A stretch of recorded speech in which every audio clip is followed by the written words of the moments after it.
प्रकरणामध्ये नराधम भीमराव कांबळे याला पुणे सत्र न्यायालयाने दोषी ठरवलंय आणि या प्रकरणाची आता फास्ट ट्रॅक कोर्टामध्ये सुनावणी झाली। अखेर नराधम कांबळेला या प्रकरणामध्ये दोषी ठरवलं गेलं। ज्या ज्या कलमांखाली खटला चालला ते सगळे गुन्हे सिद्ध झालेत आणि त्यापैकी 2 गुन्ह्यांमध्ये फाशीच्या शिक्षेची तरतूदही आहे। एका गुन्ह्यात आजन्म जन्मठेपेची तर एका गुन्ह्यात 14 वर्षांच्या कारावासाच्या शिक्षेचीही तरतूद आहे। दरम्यान सरकारी वकिलांनी भीमराव कांबळेला फाशीची शिक्षा द्यायची मागणी केली आहे। भीमराव कांबळेला कोणताही पश्चाताप नाहीये, तो दयेच्या लायकीचा नाहीये असा युक्तिवाद केलाय। तर या प्रकरणी नराधमाला 29 जूनला कोर्ट शिक्षा सुनावणार आहे। दरम्यान यावेळी दोष सिद्ध झाल्यावर न्यायाधीशांनी कांबळेला विचारलं होतं, सांग तुला काय शिक्षा द्यावी, आणि यावर नराधम कांबळे आपल्या मुलीला मारलं नाही असं बोलू लागला होता। आज शिक्षेबद्दल युक्तिवादासाठी हे प्रकरण कोर्टाने फैलावर घेतलं। सर्वप्रथम यात आरोपीला शिक्षेबद्दल काय म्हणणं आहे याबद्दल विचारणा केली। आरोपीने जो त्याचा जबाब नोंदवला गेला होता 351 कलमाखाली, त्यात त्यांनी जो डिफेन्स घेतला होता की ह्या छोट्या मुलीला गाईचं वासून दाखवण्यासाठी मी गोठ्याकडे नेलं होतं, त्यात तिला मी कडेवर घेतलं होतं, तिथे माझा पाय अडकला पाईपमध्ये आणि मी खाली पडलो, त्यामुळे त्या मुलीला जखमा झाल्या, ती रडू लागली आणि ती रडत होती, माझ्यावर कोणी संशय घेऊ नये म्हणून तिला कॉटवर तिथे ठेवलं आणि मी निघून गेलो। हाच स्टान्स आज त्यांनी रिपीट केला। दरम्यान कोर्टामध्ये काय काय घडलं आपण सविस्तर पाहूया। त्याला विचारलं गेलं न्यायाधीशांकडनं की तूच सांग तुला काय शिक्षा द्यायची, तुझ्या विरोधात सगळे आरोप सिद्ध झालेले आहेत, तूच सांग तुला आता काय शिक्षा द्यायची आहे।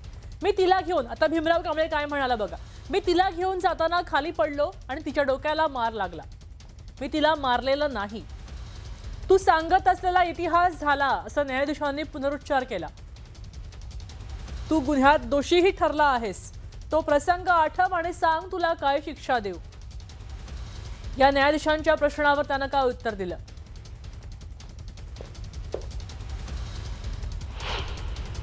कडनं आज 12 लँडमार्क जजमेंट निर्माण न्यायालयात दाखल करण्यात आले। त्यात ही मुलीचं वय, त्या मुलीचं वय घटनेच्या वेळेस 3 वर्ष 2 महिने आणि 7 दिवस होतं। एकूण तपासात जे आलं आहे किंवा जे साबित झालेलं आहे त्यात ह्या मुलीवर 3:12 ते 3:51 सातत्याने अत्याचार झालेले आहेत। त्या मुलीच्या शरीरावर एकूण 18 जखमा मिळून आलेल्या आहेत आणि हे पूर्ण 39 मिनिट ह्या आरोपीने ह्या मुलीचं शोषण आणि आरोपीने ह्या मुलीबद्दल मुलीशी हे कृत्य केलेलं आहे।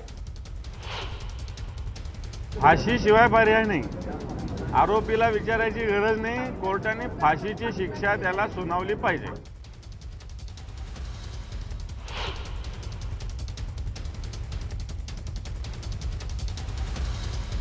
माझ्यासारखीला आणि या राज्यातल्या प्रत्येक आईला बहिणीला हे नक्की वाटतंय की या हरामखोर आरोपीला मरेपर्यंत फाशीची शिक्षा त्या ठिकाणी मिळायला हवी। हा माणूस विकृत आहे, याच्या आधी सुद्धा 2दा त्याने अशा पद्धतीचा प्रकार स्वतःच्या घरामध्ये केलाय। त्यावेळेला न्यायालयाने त्याला सोडून दिलं होतं, कुठल्या बेसवरती सोडलं, कुठल्या ग्राउंडवर सोडलं याची माहिती घेण्याची सुद्धा गरज आहे असं मला वाटतंय। मरेपर्यंत फाशी अशा विकृतांना ठेचण्यासाठी अत्यंत गरजेची आहे। तिच्यावरती बलात्कार आणि खून अशा पद्धतीने घडलेला आहे आणि त्याच्यात तो आरोपी दोषी आहे असं न्यायालयाने स्पष्ट केलेलं आहे।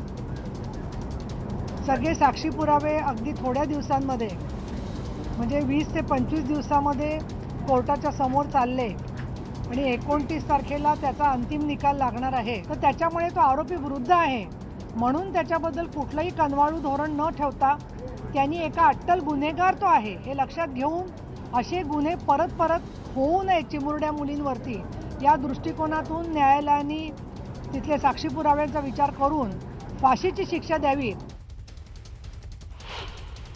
ह्या घटनेचा निकाल हा लवकरात लवकर आला पाहिजे ही आमची देखील इच्छा आहे आणि त्या नराधमाला कठोरात कठोर शिक्षा ही 100% झाली पाहिजे ह्या मताचा आम्ही देखील आहोत।